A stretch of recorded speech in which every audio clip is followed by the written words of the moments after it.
বিএনপির রাজনৈতিক শত্রু আমি মির্জা ফখরুলকে আবারও স্মরণ করিয়ে দিতে চাই যে বাকশাল কোনো এক দল নয়, এটা ছিল একটা জাতীয় দল। নামটা কৃষক আর শ্রমিক যুক্ত করা হয়েছে, এটা তো আওয়ামী লীগ, কৃষক শ্রমিক আওয়ামী লীগ। কারণ এটাকে এক বাকশাল বলে একটা গালিতে পরিণত করার দূরভিসন্ধি অনেকেরই ছিল। কিন্তু আমি মির্জা ফখরুলকে বলতে চাই, আপনাদের প্রতিষ্ঠাতা, আপনাদের নেতা জিয়াউর রহমান অফিসিয়ালি বঙ্গবন্ধুর কাছে আবেদন করে বাকশালের সদস্য হয়েছে। আবেদন, সেটার কি জবাব পেল? সেটা আরও দু একবার বলেছি, জবাব পাই।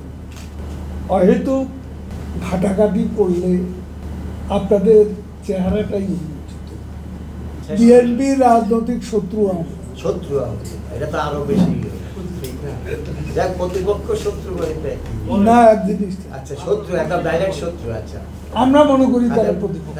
আজকে আবার পত্রপত্রিকায় দেখলাম যে বিএনপি ভারত বিরোধিতার বিষয়টি তারা পুনর্বিবেচনা করে দেখছে, বিরোধিতা না করে মধ্যপন্থা অবলম্বন করা যায় কি। আজকে আছে তাদের সামনে এখন কোনো ইস্যু নেই। এখন তারা আছে এটা বোঝানোর জন্য শেষ পর্যন্ত গণ অভ্যুত্থান থেকে লিফলেট বিতরণে আসতে হবে। এটাই মজার কথা। আমাদের মাননীয় প্রধানমন্ত্রীর উপদেষ্টা তিনি ডিনারের পর সাংবাদিকদের সামনে যে বক্তব্য রেখেছে,